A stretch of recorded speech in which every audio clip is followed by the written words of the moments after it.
6 hours earlier, outside the janitor headquarters, Follow runs after Rudo, calling out for him to stop. He throws his arms around the boy's waist to hold him back, pleading that today isn't the time to visit the woman of the Forbidden Zone. But Rudo refuses to listen, convinced she might hold the key to getting back to the heavens. Despite knowing this, Follow insists that it's still too soon. That's when Engine arrives, calling Rudo a brat and telling him to knock it off. He says that if the so-called prodigy wants to head into danger, he better be ready for it. The woman lives deep inside the Forbidden Zone, after all. Charging him blindly without understanding the risks or knowing his limits is just asking for death. Rudo hesitates and asks what it means to assess someone's strength. Engine replies that while Rudo may have started using his abilities properly, understanding the limits, like how far they can go, where they might break, is just as important. It's something they'll have to figure out together. Rudo then asks if Engine plans to come with him, and without hesitation he says of course. Entering the Forbidden Zone alone is practically suicide.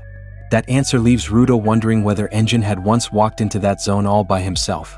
Engine continues, explaining that janitors go there not only to exterminate aberrant beasts but also to gather information. It helps them too, especially in tracking vandals. Hearing that, Rudo becomes curious and asks how vandals even become givers.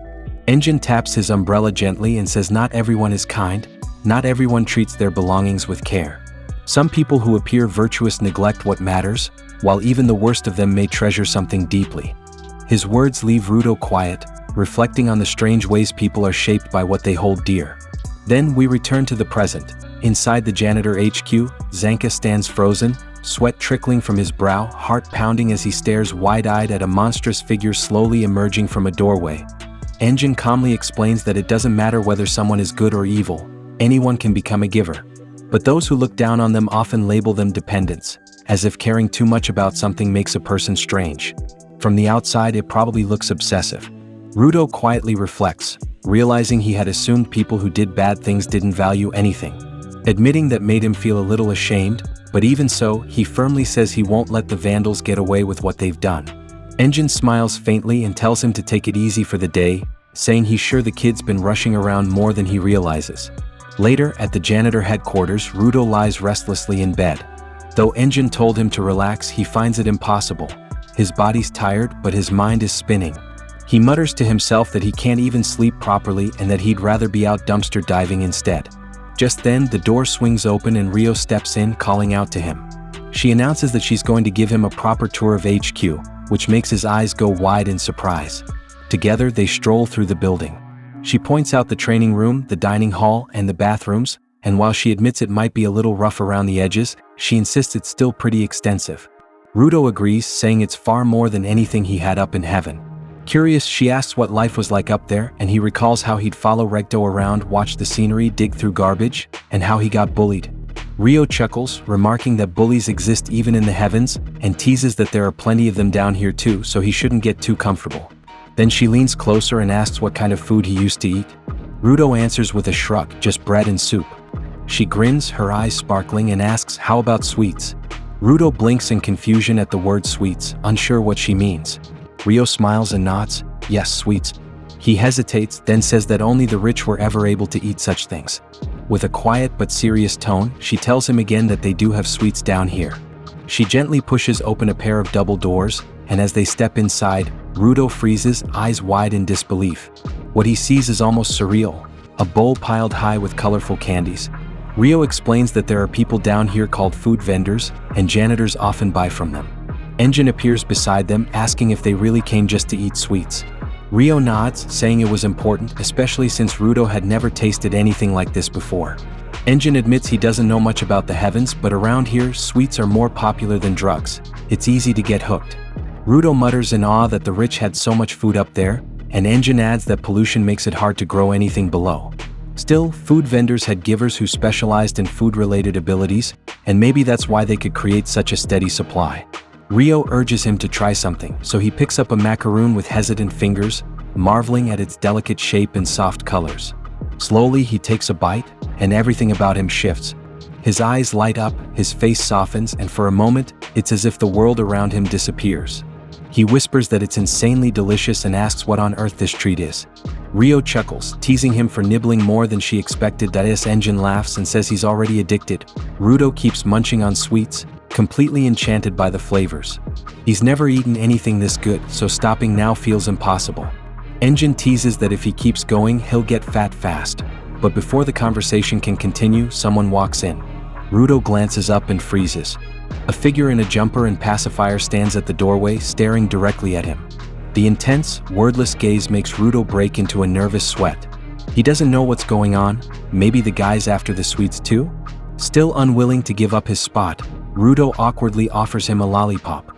The stranger silently accepts it, pops it into his mouth, and then reaches out again, wanting more. Rudo mutters under his breath, wondering what's wrong with this weird brat, but Engine throws the insult back at him, calling him one to talk. The pacifier wearer's companion arrives and apologizes for the trouble, and the scene cuts back to the present.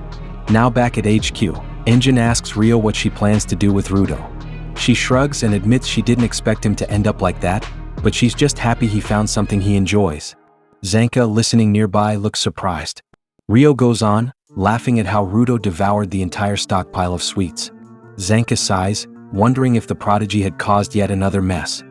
He returns to his task, only to pause when something massive begins pushing through the doorway. His heart skips a beat. Whatever it is, it barely fits. But it's just Rudo, now round and puffy from all the sweets. Zanka gapes and mutters something about an outsider, prompting Rudo to snap at him in frustration. During a casual gathering inside the janitor's headquarters, Engine, Zanka, Rio, and Rudo sit around preparing for a light training session. Rudo holds a knife in hand, standing across from Zanka, clearly about to spar. Zanuck glances over and asks if he's still unable to activate his Jinki, while Engine playfully wonders if the recent sweets obsession had made him forget how. Rudo denies it flatly, but Rio joins in the teasing, pointing out that his ability check had turned into a diet victory instead, and at least now he could move properly again. Rudo, a little frustrated, asks why this keeps happening when he knows for a fact he remembers how to use his powers. While Engine watches quietly with an amused grin, Zanka takes a more thoughtful tone. He asks if Rudo's power is tied to repairing things that were originally thrown away, junk essentially, and maybe his Jinki only reacts to broken objects. At that, Rudo freezes, the thought hitting him like a revelation. They quickly bring out a pile of discarded items, encouraging him to choose something that draws his attention. Rudo lights up and starts digging through the scraps seriously, hands brushing over rusted and snapped pieces until his eyes settle on a broken triangle ruler. Holding it with a quiet certainty, he activates his Jinki, and in a flash, the ruler transforms into a gleaming weapon. Everyone stares in stunned silence, while Rudo beams in triumph, thrilled to finally reconnect with the strength he believed he'd lost. Engine gives an approving nod, remarking that Zanka's analysis was spot on, exactly the kind of insight one would expect from a proper trainer. Zanka beams for a moment, pleased with the praise, but then his expression dims as he adds that geniuses often lack the ability to see themselves clearly, unlike the so-called average minds. That's why people shouldn't underestimate the perspective of the ordinary. Rudo, still feeling grateful, admits he owes Zanka for helping him realize the truth. But Zanka, clearly annoyed, snaps that the kid really gets on his nerves. Without missing a beat, he challenges Rudo to see how far he can push his ability, suggesting he try weaponizing multiple items in a row. Taking the challenge seriously, Rudo grabs a broken kettle and transforms it into a weapon. Zanka watches closely, then dares him to go further. Rudo picks up a discarded doll, and with another burst of power, it too turns into something new. Engine stands there, completely stunned by what he's witnessing. But before the excitement can build further, Rudo's body gives out. He drops to his knees, nose bleeding from the strain. Zanka stares at him in disbelief, unable to hide his shock as he mutters that the boy really is a total cheat. Engine remains calm as Rudo collapses, explaining that it makes sense. After all, the boy had used his Jinki in succession before and ended up with a nosebleed then too. Though Rudo's gloves are good quality, his body clearly isn't strong enough to keep up yet. Curious, Rudo asks what he means by quality. So Engine explains, the more time and care you devote to an object, the more experience it gathers, and that experience increases its effectiveness as a Jinki. That's what they call improved quality. A better quality item leads to stronger power, but strength in battle isn't based on quality alone.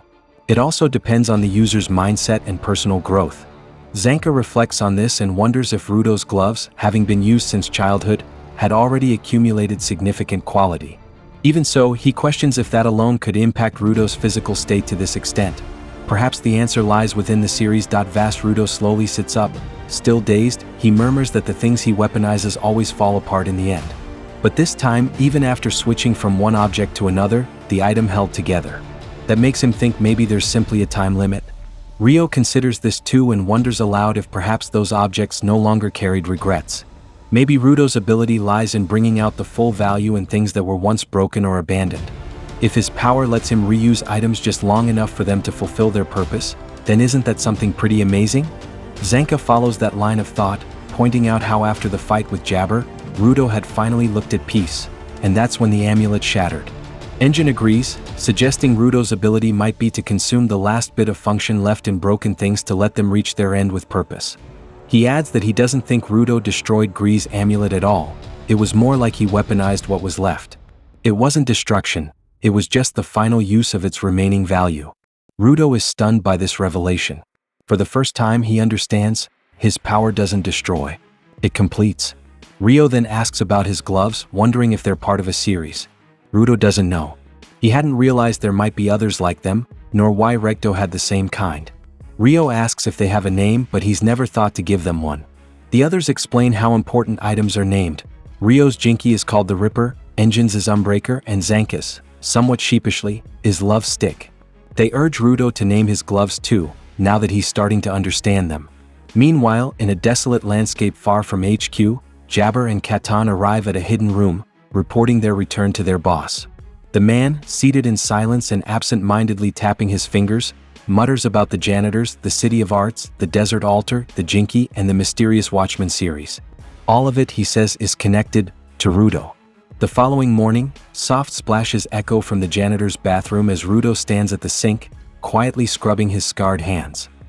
He's removed his gloves, revealing skin marred with long-healed wounds, and winces as he rinses away the ache. Once clean, he carefully dries the gloves with a towel, treating them with a tenderness that speaks volumes. But when he returns to his room, he's caught off guard. Someone's already there. It's Ryo lounging casually on his bed, holding her scissors, her tone dry as she tells him it's already 4 a.m. She yawns, reminding him they're set to leave in the morning. Stunned, Rudo stammers, asking why she's in his room, how she got there, and since when. She explains that her room is right above his and she heard him groaning. Worried, she slipped in through the window. Realizing he must have been too loud, he mumbles that he's bad at keeping quiet. Still, he's visibly confused about why she's lying on his bed. Ryo abruptly asks if it's because of his hands. Rudo instinctively hides them behind his back, saying the pain's bearable when he's wearing gloves, but they still need to be cleaned now and then. Ryo comments that the scars look like burns but then hesitates and takes it back. Rudo's tone turns bitter as he says if she's that curious, she should ask his crappy parents. Her expression softens. She rises from the bed, brushing past him as she says parents really do give you all kinds of things, both good and bad. With that, she climbs back out the window and returns to her room, leaving Rudo alone with his thoughts once again. Elsewhere, in another part of headquarters, Engine and Gree peer into a room from the hallway where loud clanging and mechanical sounds ring out. Someone's working hard inside, hammering away at something important. A third person waits outside silently. Judging from the noise, it's going to take a while. Their boss calmly states that until Rudo's full face is ready, Engine will oversee the final preparations for the mission. Rudo tilts his head, puzzled by the phrase full face and final preparations. Engine turns to him, explaining that janitors must wear specific gear before entering forbidden zones. Most importantly, a custom-crafted mask like the one Engine himself wears. The image clicks in Rudo's mind as he recalls seeing Engine masked during their first meeting. Every janitor has their own artisan who not only designs their gear but also tailors their clothing. However, when pressured with a tight deadline, that artisan tends to stall completely, so they've learned it's better to give them space and let them work freely. Apparently, Zanuck had already been reprimanded for rushing them too much. Because of this, the boss decides that until Rudo's full face is complete, he'll have to make do with a simple good luck charm. The atmosphere shifts as both Engine and Gree fall quiet at the mention of that charm. Then Simu chimes in with a grim reminder. No one really knows what lies in the Forbidden Zone. All it takes is a single careless step on a piece of junk, and boom! Lives have been lost in an instant, often to unseen aberrant beasts. To guard against that, she explains, she plans to borrow the ability of a certain giver. But first, they'll need that person to paint something for her. Rudo listens intently, his confusion growing as the preparations for this mission begin to feel heavier, more uncertain than he imagined. Simu continues, explaining that their boss had granted a certain giver complete freedom, meaning they only dropped by the janitor base from time to time, and lately they hadn't shown up at all. Maybe they'd just been busy, she guesses. Engine sighs, muttering that if that person were around, he wouldn't have to make the trip himself. Curious, Rudo asks where exactly he's going, and Engine replies with a casual grin, the city of graffiti, Canvas Town. With that, Engine begins introducing the lineup for the search party heading toward the woman in the Forbidden Zone. Among the janitors are Autanka, Rio, and himself. From Eager there's Delman and Tamsi. The supporters joining them are Gree, Follow, and Tom. Normally, they'd travel with 5 supporters, but since they're entering a forbidden zone, the balance shifts. Fewer supporters without abilities, more givers. Just then, someone suddenly shouts Rudo's name, making him flinch. It's Delman, charging forward with intense energy. He says he's heard about Rudo's life and calls it horrifying, loudly declaring that anyone who hurts a comrade is unforgivable. He says he loves passionate people, and Rudo to him is definitely one of Eager's kind. Tamsi quickly tries to rein him in, reminding Delman that Rudo was brought in by Engine, which makes him part of Akata. Tamsi then apologizes to Rudo for the scare but assures him Delman's actually a good guy, just loud. Still, he adds with a grin he also likes passionate people. Engine smirks and suggests, since they're all assembled, why not let Delman demonstrate his fiery spirit? Rudo looks lost just as Zanuck casually reaches over to cover his ears. Too late, Delman belts out a war cry loud enough to shake the walls, declaring that they're setting off for Canvas Town. Rudo stares in disbelief as Delman shouts from the top of his lungs about the steep, dangerous path ahead and how they must never give up, because they're janitors. His teammates roar back in agreement, their energy lighting up the entire room. Rudo, overwhelmed but caught in the wave, finds himself swept up in the passion. Moments later, the group hits the road, packed into a vehicle with Engine and Delman taking the front seats, their journey to Canvas Town now fully underway. A man in a hoodie shakes a can of spray paint, prepping his next tag as he and another artist work side by side, layering vibrant graffiti over the wall. Their rhythm is interrupted when a vehicle barrels toward them at full speed, sending dust flying. One of them wobbles dangerously on his perch, nearly falling before catching himself just in time. He shouts after the van, cursing at the reckless driving. The driver offers a brief apology and the vehicle roars off, continuing its journey. Inside, Rudo's gaze shifts toward the horizon. His eyes widen as he catches sight of their destination. Towering ahead of them is a dome-like structure unlike anything he's seen before. This, they tell him, is Canvas Town. Once parked, the janitors climb out and Rudo continues to stare in awe. He asks if all cities are shaped that way, and Tamsi nods, explaining that most major cities are dome-shaped to shield themselves from what falls from above. Rudo frowns, unsure what he means, so Tamsi clarifies, trash from the heavens. Those without shelter, he says, live exposed outside the domes, and many end up crushed under the relentless rain of garbage. He tells Rudo not to dwell on it too much, blaming it on those responsible for such a system. Elsewhere, 2 unfamiliar figures stand before the same city. One of them notices something strange. Despite the massive gates being wide open, he can't step inside. He tries again, pushing forward, but something stops him cold. His companion scoffs and steps forward himself, only to meet the same invisible resistance. Confused, they watch as Engine and the rest of the janitors approach the entrance. Without hesitation, the group walks through the gate easily, as if the barrier doesn't exist for them. The 2 bystanders stand frozen in shock as they watch the janitors pass effortlessly through the gate. Rudo, wide-eyed, is just as stunned, but Engine reassures him. It's safe, he can enter too. Intrigued, the strangers ask how such a thing is possible, and Engine explains that anyone can enter or exit as long as they carry no ill intent. Once inside Canvas Town, Rudo is immediately captivated. Towering buildings stretch into the sky, and every inch of space is covered in vivid, intricate art. Walls, signs, walkways, everything is painted with passion. Rio comments that the town never fails to amaze her. Some people just love to draw anywhere they can, she says, but others hate seeing that kind of expression scattered all over. That's why this place was created, a space where everyone could paint freely. Zanuck notes that every time he visits, the drawings have multiplied. The town itself has become their giant canvas. Rio adds that Corvus once told her this place used to be called the City of Arts. As they continue walking, Tamsi notices Delman is smeared with paint, confusing him completely. Rudo then asks if the reason for coming here was just to look at artwork. Engine replies no, They're here to meet a special giver, one from a long line of artists. This particular giver has the power to apply talismans to anything they paint. To explain, Engine points at a mural on a nearby wall. He says, for instance, the first attack aimed at that wall would be nullified, protected by the charm painted into it. The giver infuses each piece with emotion and intention, though Engine admits he might not be explaining it perfectly. He then circles back to the two men who were blocked at the entrance. That, he says, was the work of the giver too. A charm had been painted over the town's outer wall, one that detects and repels anyone with ill will. So if those two were stopped from entering, it must have meant they carried something dark in their hearts. That as they continue walking through the vibrant maze of Canvas Town, Engine explains that the talisman-based ability they're here for is incredibly rare, yet not exclusive. It's a jinky passed down through generations, a legacy rather than a one-time gift. But just as he finishes, a young girl suddenly darts around the corner and crashes straight into him, falling to the ground. Engine immediately apologizes and checks if she's okay, but to everyone's surprise, the girl bursts into tears, wipes her face, and sprints away before anyone can react. Rio glares at Engine and accuses him of making her cry. Then, a man steps out and recognizes them, janitors. It's the mayor of Canvas Town. Engine greets him casually, assuming he'd be at home as usual, and says they're here to request a talisman. But the mayor doesn't answer right away. With a somber pause, he delivers the heavy news. The giver they sought had passed away that very morning. They follow him to a quiet room where a body lies beneath a blanket. Engine kneels beside it in disbelief. The mayor explains that the giver, Gob, had ignored repeated warnings about safety. He often wandered into contaminated zones just to draw, always removing his mask despite the risks.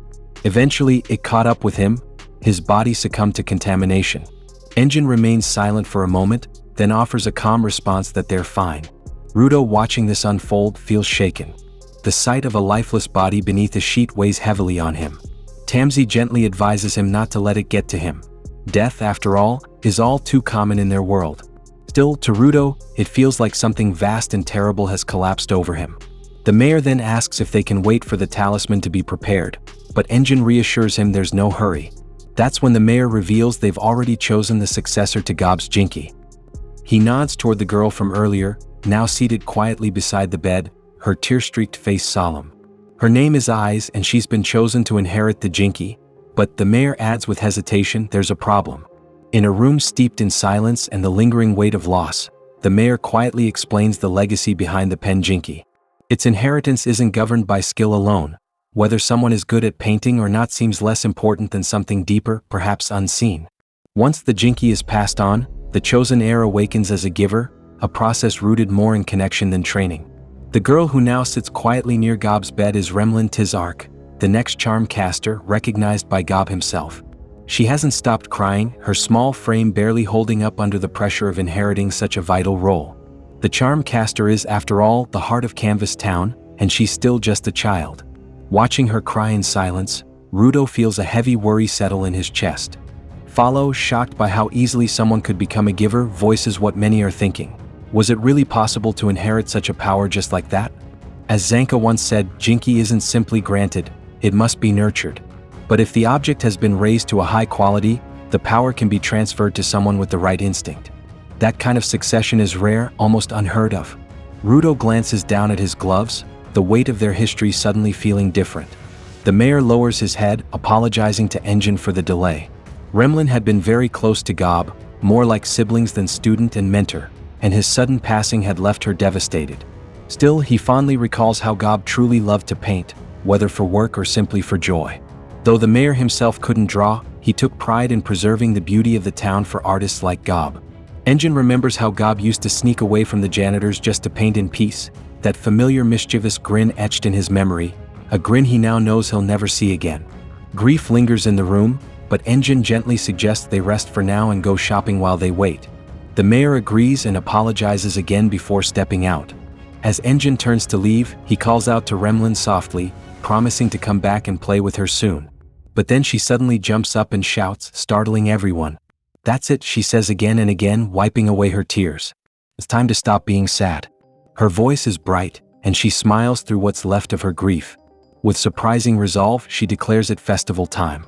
Before anyone can stop her, she snatches the pen from the mayor and races out of the room. No one can quite believe it. least of all the mayor and engine, who exchange bewildered looks before following after her. Remlin climbs up to the rooftop, her hands already busy setting up her spray paints. The mayor has no clue what she's about to do. Sitting there, she tells them that while Gob's death hurts more than she can say, she knows he wouldn't be happy watching them wallow in sorrow. That's why she opened the pen he left behind. That pen, the very symbol of their bond, had lifted her up again. She rises and lifts it high. Just then, it comes to life, glowing brilliantly as it activates into a jinky. Everyone, especially Rudo, stares in awe.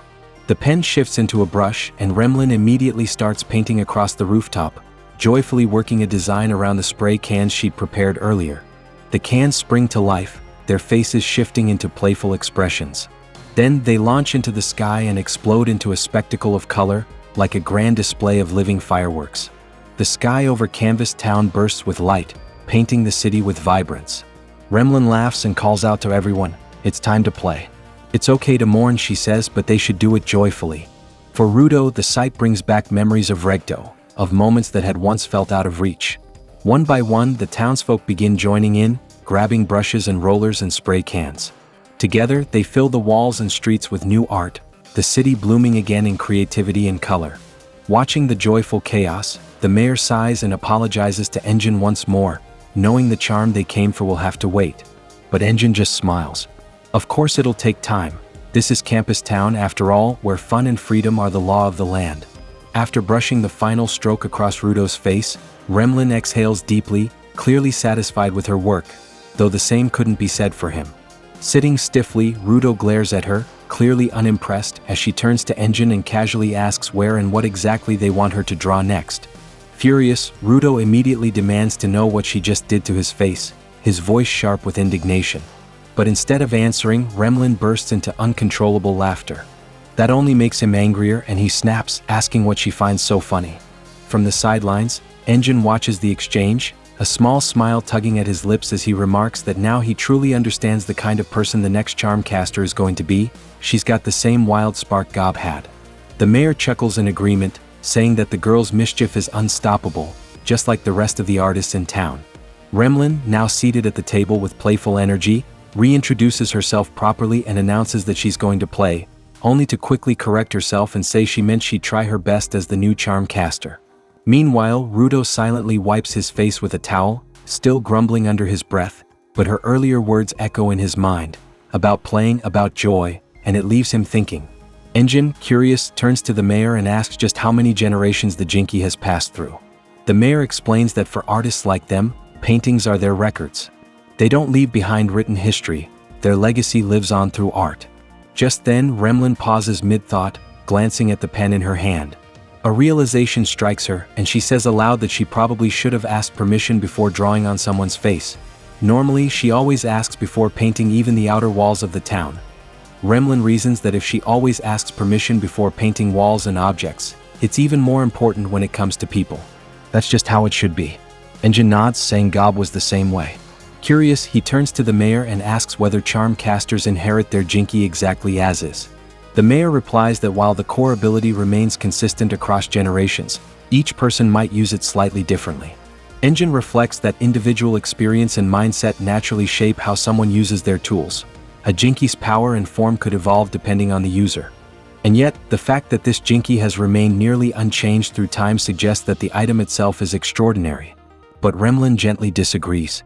In her eyes, the reason it stayed the same is because the spirit behind it, playfulness, never changed.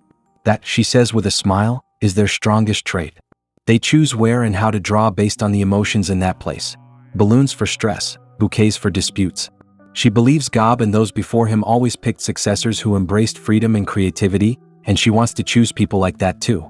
The mayor and Engine fall silent, both deep in thought. Eventually, they admit they can't make sense of her explanation. Engine suggests that maybe their abilities seem the same because their ideals align. But Remlin disagrees again. In her mind, even if they're free to draw whatever they want, the result is never identical. That's what makes it art. Engine looks baffled, and the mayor laughs, telling him to give up. Trying to understand an artist, he says, only makes it more confusing. Rudo watches Engine's growing frustration and holds back a grin. Then he quietly takes off his shirt and makes a direct request for Remlin to draw something that could reduce incoming damage just once. She brightens and accepts the request, raising her pen jinky and activating it. But instead of a brush, the tool shifts and reshapes. It becomes a tattoo pen. Startled, Engine leaps up and stops her in alarm, asking if she seriously planned to tattoo the boy. Curious, he peeks over to see what she's doing. The mayor also raises his voice, telling her to be serious. Wasn't her jinky supposed to become a brush? But Remlin shrugs and explains that she just imagined tattooing, and so the pen transformed accordingly. She wants to explore every kind of art. Everyone stares, speechless. On top of charm casting, she can summon any art tool she imagines. Her ability is far more versatile than anyone had expected, and they're all left genuinely impressed. Outside the building, Xanix's curiosity is piqued as he overhears the commotion. Inside, Remlin quietly closes her eyes, then reopens them with a playful grin, announcing she won't be tattooing after all. Instead, she offers to draw a graffiti-style talisman directly onto Rudo's back. The mayor sighs, muttering that she never learns, while Engine admits that he doesn't exactly mind her wild streak. Soon after, the janitor group departs Canvas Town. As they leave, the talisman Remlin drew can be seen proudly inked on Rudo's back. At the gate, Engine thanks both the mayor and Remlin for their help, saying they owe them one. The mayor brushes it off, though he apologizes for the extra trouble, acknowledging how much it must have taken for Remlin to create protective talismans for all 9 of them. Exhausted but accomplished, she gets a rare compliment from Engine, who says she did well for her first outing. Outside the city walls, the 2 men who had failed to enter the town still linger. Spotting Remlin, they grow agitated, confronting the mayor and demanding answers. They can't believe a young, unknown girl was chosen as the charm caster. One of them claims he's the reigning champion of the perfect art contest and was sure the role would go to him. He insists Canvas Town is falling apart and boldly declares himself the superior artist. But the mayor snaps, shouting for them to shut up. That kind of arrogance, he says, is exactly why they weren't allowed in to begin with. Stunned, the men freeze as the mayor lashes out, saying the town doesn't need artists blinded by pride and fame. He calls them nothing more than brutes and tells them to leave. His anger is so sharp that even Rudo finds himself stunned. Engine smirks, quietly remarking how intimidating the mayor can be when he's truly fired up. Soon after, the group loads into their vehicle. Engine gives a final farewell, reminding the mayor to calm down or risk another spike in his blood pressure. Remlin also chimes in, urging the mayor to move away from the gate and get some rest. As the van begins to pull away, Rudo lowers the window and thanks Remlin, saying her art gave him a glimpse of something beautiful. He promises to return someday. She laughs and says she'll visit the janitor headquarters soon to add her mark there too. They part ways with warm smiles as the vehicle rolls off. As they drive, Rudo asks if they're heading back to headquarters. Engine confirms they are. It's time for Rudo's full face to be completed. But Rudo doesn't look excited. Catching this, Engine glances over and suggests they make a stop first, something fun. Curious, Rudo asks what he means. They arrive at a dilapidated warehouse, and the moment Rudo sees it, his eyes light up. Trash collecting. Engine tells him to go ahead and scavenge a few items, something that might help in emergencies. Since the location is outside the contamination zone, it should be safe from beasts. Before Engine can even finish, Rudo sprints off with pure excitement, disappearing into the junk piles. Engine chuckles, watching him with amusement, realizing just how much the boy loves it. Rudo dives eagerly into the clutter, examining broken parts and forgotten scraps. Then suddenly, a busted TV near him flickers to life. The static clears just enough to reveal a figure on screen. Someone wearing gloves exactly like his. It looks like they're calling out to him.